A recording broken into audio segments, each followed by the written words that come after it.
বাংলাদেশের এই হাল অবস্থা কিসের কারণে? আমরা সকলেই এক বাক্যে এক ভাষায় জানি যে স্বৈর শাসনদের কারণে আমাদের এই বাংলাদেশটি আরো ধ্বংসের পথে চলে যাচ্ছিল।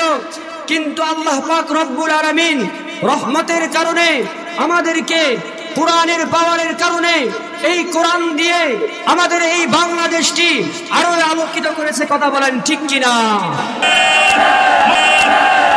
কারণ আমাদের সোনার টুকরা যুবকেরা এই আমাদের ইসলাম সমাজকে টিকে রাখার জন্য শরীরের রক্ত কেটে দিচ্ছে, শরীরকে দিয়ে দিচ্ছে, ইসলামের পথে বিলিয়ে দিয়ে দিচ্ছে, তারা শহীদ হচ্ছে। কিন্তু এখানে কিছু কিছু যুবকেরা দেখবেন এখনো আমাদের সমাজে অলিতে গলিতে আজকেও ঘুরে বেড়াচ্ছে, সিগারেটের মদের আড্ডায়, গাঁজার আড্ডায়, বেহায়াপনা, এই দিকে তারা এখনো লিপিবদ্ধ হচ্ছে। তাদেরকে বলতে চাই, প্রিয় যুবক ভাই যুবতী বোনেরা, আপনারা যদি ইসলামের পথে না আসেন, আজও এখনো সময় আছে। যদি না আসেন, কবরে গেলে একটা বাড়ি খাইলেই তারপরে চিৎকার করে বলবেন, আল্লাহ আমাকে আবার পৃথিবীতে পাঠিয়ে দেন, তখন আর সুযোগ হবে না, সুযোগ হবে না। কথাগণ ঠিক কিনা? এই জন্য আমরা বলতে চাই, কোরআনের কথা আমাদের বানানো কোনো কথা নয়। মাইকের আওয়াজ যতদূর পর্যন্ত যাচ্ছে, ইসলাম প্রিয় তৌহিদে জনতারা, আপনারা যেভাবে আমাদের জন্য, গোটা ইসলামের জন্য, কোরআনের জন্য, আল্লাহকে রাজি খুশি করার জন্য যারা ইসলামের পথে জীবন দেওয়ার জন্য প্রস্তুত, তাদেরকে বলতে চাই, যখনই দেখবেন আমাদের ইসলামকে বাধা দেওয়ার মতো মানুষ আবারও জেগে উঠতেছে, তাদেরকে কি করবেন? তাদেরকে আমি বলতে চাই, যারা এখনো আমাদের ইসলামকে বন্ধ করার জন্য পয়তারা চালাচ্ছেন এবং বিভিন্ন প্রকার অনেক পদক্ষেপ নিচ্ছেন, তাদেরকে বলতে চাই, আমাদের এই বাংলাদেশের প্রিয় তৌহিদি জনতারা আপনাদের পিঠের চামড়া তুলে লবণ লাগা দিয়ে দিবে, আপনাদেরকে অস্তিত্ব রাখবে না। কথাগণ ঠিক কিনা? আসুক না যত বাধা, যত ঝড় সাইক্লোন, রসুলের পথে মোরা চলবই, এ জীবন বাজি রেখে দিনের নিশান মোরা আল কোরআনের পথে চলবই। ঠিক কিনা? আসুক না যত বাধা, যত ঝড় সাইক্লোন, রসুলের পথে মোরা চলবই, এ জীবন বাজি রেখে দিনের নিশান মোরা বাংলার আকাশে উড়াবই। মোরা কামানের মুখোমুখি দাঁড়িয়ে, মোরা কামানের মুখোমুখি দাঁড়িয়ে আল্লাহু আকবার বলবো। আসুক না যত বাধা, যত ঝড় সাইক্লোন, রসুলের পথে মোরা চলবই, এ জীবন বাজি রেখে দিনের নিশান মোরা বাংলার আকাশে উড়াবই। ঠিক কিনা? আমার ভাইরা, আমার বন্ধুগণ, আমার বাবাজি, আর লম্বা নয়, এইবার মূল আলোচনায় চলে যাই। আপনি আমাদের সমাজে জিনা ব্যভিচার বাড়ানোর কারণটা একটাই, আপনি আমাদের হাতে সুন্দর করে, কি সুন্দর একটা স্মার্টফোন নামে একটা ভাইরাস চলে এসেছে। এই কারণে কিছু কিছু আমাদের সমাজে আমাদের যুবক যুবতীরা কি সুন্দর করে ওই খারাপ পথে চলে যাচ্ছে। নাই কোনো পর্দা, নাই কোনো কোরআনের বিধান, নাই কোনো সুন্দরভাবে চলা, মানুষদেরকে দেখলে আরো ঢং করে চলে যায়। এইরকম মুসলমান নরনারী আছে না নাই? আমাদের সমাজ থেকে এইরকম নারীরা পয়দা হয় এক কারণে। কি কারণে গো বাজান? একটু খেয়াল করে আমরা শুনবো। এই কারণেই, কারণ আপনি আমাদের সমাজে যেই অভিভাবকরা রয়েছেন, তাদেরকে আমি বলতে চাই, ও প্রিয় অভিভাবক, আপনি আপনাদের সন্তানদেরকে একটু দ্বীনি ইলমে দ্বীন শিক্ষা করান, তাদেরকে পর্দার কথা শেখান, তাদেরকে কোরআন অনুসরণ করে চলার কথা বুঝান। দেখবেন আপনার সন্তানটাই আপনাকে সম্মান করবে, আপনার সাথে সুন্দর আচরণ করবে। কিন্তু মুসলমান এখনকার সমাজে কিছু কিছু সন্তানরা আছে, মা বাবার সাথে এমন দুর্ব্যবহার করে, মা বাবার অন্তরে কষ্ট লেগে গিয়ে চোখের পানি পড়ে যায়। এইরকম সন্তান আমাদের সমাজে আছে না নাই?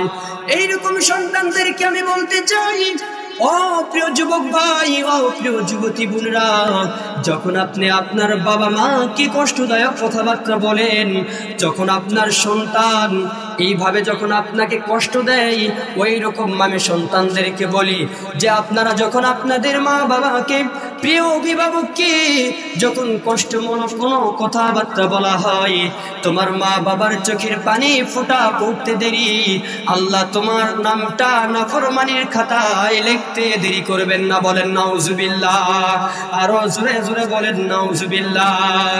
কিন্তু দুনিয়ার মুসলমান কিছু কিছু অভিভাবক আছে, তারা তো কোরআন অনুসরণ করে চলেই না, কিছু কিছু হুজুরদের সাথে এমন ভাবে চলাফেরা করে, মনে করে আমি তো সঠিক হুজুর, আমি তো কোরআনের কিছু কিছু জানি। এমন কোন হুজুর আছে শুধু লেবাসে হুজুর নয়, লেবাসে জাননেওয়ালা নয়, জানার নাম মাদ্দা নয় কিন্তু মানার নাম হচ্ছে মাদ্দা।